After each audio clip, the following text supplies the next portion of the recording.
Muito bem, meus amigos, que a paz esteja com todos. Nós vamos já aqui deixar a nossa mensagem. Deixa eu só ajeitar aqui, né? A câmera. Isso. Vamos deixar a nossa mensagem.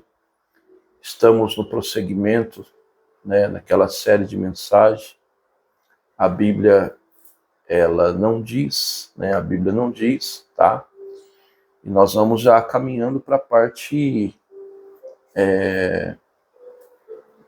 10, né? Vamos lá para a parte 10 já dessa série de mensagens. E deixa eu só confirmar. É isso mesmo, parte 10. Mas eu já quero pedir para você deixar o seu joinha, né? Aquele joinha, para que o YouTube entenda que o conteúdo é bom, possa levá-lo para mais pessoas. O meu objetivo, através desse canal, é pregar o Evangelho, que eu sempre tenho dito, tá? Então, se você já é inscrito, compartilhe, tá bom? Os grupos de WhatsApp, no seu Facebook, se você puder. Você que ainda não é, peço para você se inscrever e também deixar o seu joinha, compartilhar também, tá bom? Existe uma frase lá fora que talvez você já deve ter pensado que é bíblica, né?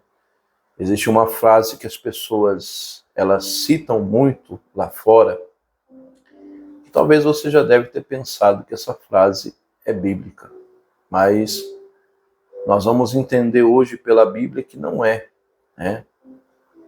Aí você me pergunta, que frase? Aquela famosa frase, né? Aquele que não vem pelo amor, vem pela dor. Você já ouviu isso? Né? Aquele que não vem pelo amor, vem pela dor. Talvez, algum tempo da sua vida, você já deve ter achado que isso é bíblico. Mas não é. Você não vai achar na Bíblia nada a referente a isso. Mas nós vamos entender hoje pela Bíblia Sagrada que Deus, o nosso Senhor, em sua infinita misericórdia, no seu amor maravilhoso que Ele tem para conosco, Ele cria situações, né, para que as pessoas caiam em si, para que as pessoas caiam na real, para que as pessoas elas deixem o caminho errado, né, e se voltem para Ele. Não é que Deus, meu amigo e minha amiga, nós vamos entender, Deus ele não obriga ninguém a servir a Ele, Deus não obriga ninguém a fazer a vontade dEle, claro que não. Mas o nosso Deus, ele nos ama muito, né? E Ele deseja o nosso bem. E a gente conhece o nosso presente, mas Deus, na sua onisciência, Ele conhece o nosso futuro. Então Ele sabe o que vai acontecer na nossa vida daqui a um tempo, daqui a uns anos.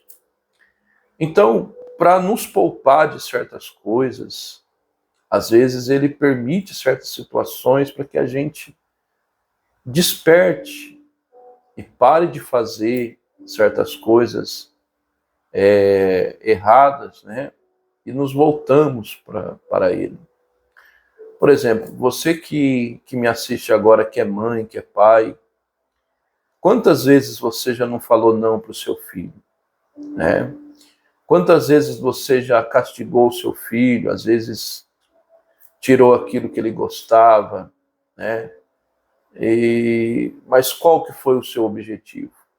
Fazer ele parar de fazer aquilo que ele estava fazendo, mostrar para ele que aquilo que ele estava cometendo era errado, né?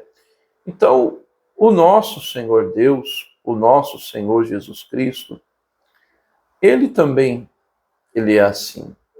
Ele permite que, às vezes, a gente a gente passa por certas tribulações, às vezes certos dissabores, permite algumas situações na nossa vida para que a gente se volte para Ele. Quantas pessoas que não chegaram na igreja, quantas pessoas que não chegaram na presença de Deus, às vezes, vamos assim dizer, no fundo do poço, no sofrimento, né? Mas não é também porque Deus permitiu, mas é porque muitas das vezes a pessoa estava nas garras de Satanás. Mas quando a gente está na presença de Deus, às vezes Deus permite algumas coisas para que a gente veja que a gente não tá certo, a gente está errado. Porque o verdadeiro amigo, meu amigo e minha amiga, não é aquele que vai falar tudo que você quer ouvir, mas é aquele que te dá um chacoalhão, que te desperta para a real, né? Então, o nosso Deus, ele também é assim. Ele também é dessa forma. Às vezes Deus ele cria situações para que a gente deixe de fazer o que é errado e passe a fazer aquilo que é certo. Então a frase não vem pelo amor, vem pela dor, não é bíblica. Não está na Bíblia. Mas é uma frase, um ditado que tem um fundo de verdade. Às vezes, se a pessoa ela não serve a Deus por amor, não vem para os braços de Deus por amor, muitas das vezes ela vem pela dor. Não que Deus vá obrigar ela ao servir, pelo contrário, Deus não obriga ninguém. Mas Deus permite a dor para que a pessoa ela dê um basta naquele sofrimento, ela mude a direção dela e ela verdadeiramente se volte para Ele, e Ele quer o melhor para nós, né?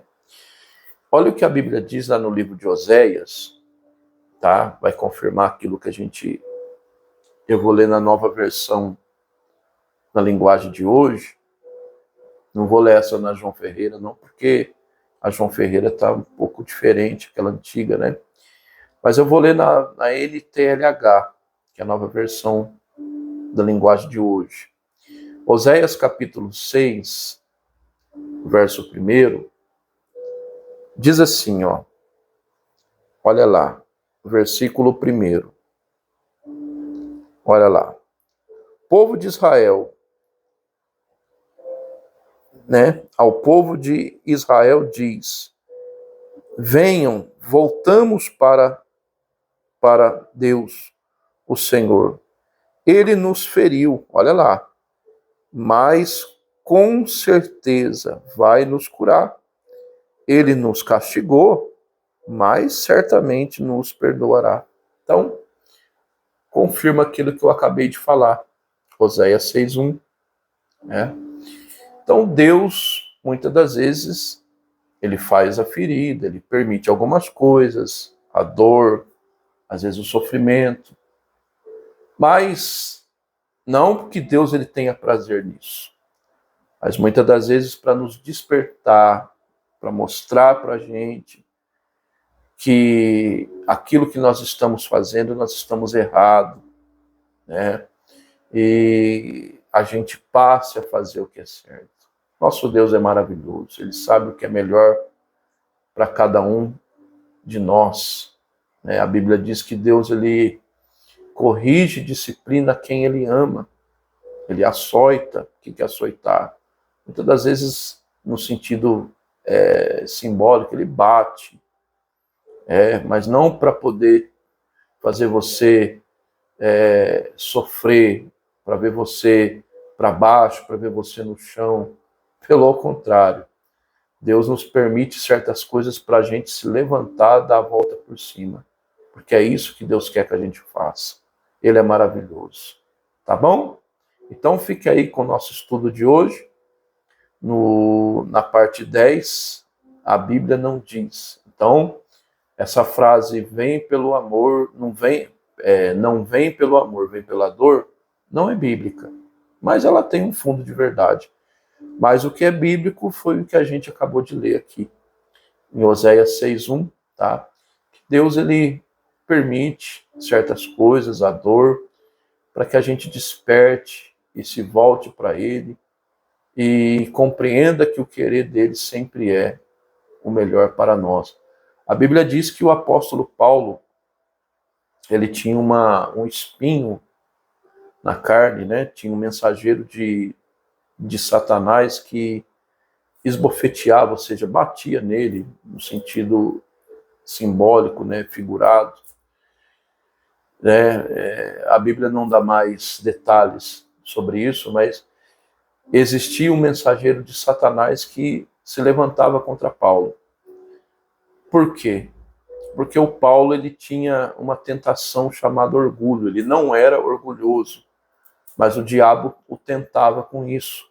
Você pode ver lá em Atos 16, que fala daquela menina que tinha um espírito de adivinhação, que o espírito maligno começou a gritar atrás de Paulo e Silas: esses homens são servos do Deus Altíssimo, que anunciam a palavra da salvação. Ela começou a gritar atrás deles e o apóstolo Paulo, ele se sentiu perturbado com aquilo, né? Não foi o Silas que se sentiu perturbado, foi o Paulo, porque ele tinha um problema com orgulho. O apóstolo Paulo, ele lutava contra isso, ele não era orgulhoso, mas o diabo o tentava com isso. Então o espinho na carne de Paulo era isso. Você pode ver que ele mesmo fala: para que eu não me orgulhasse, foi-me dado um espinho na carne, né? A Bíblia diz isso. A saber, o mensageiro de Satanás. E o apóstolo Paulo, ele chegou a orar para que essa ferida, para que esse espinho fosse tirado. Deus não tirou. Mas Deus virou para ele que a graça dele, Deus respondeu para ele que a graça dele bastaria. Ou seja, isso tudo foi permitido. Mas com que objetivo? Para que o apóstolo Paulo, para poupar o apóstolo Paulo de cair na tentação do orgulho. Então Deus é assim, meu amigo e minha amiga. Ele sabe o que é melhor para nós.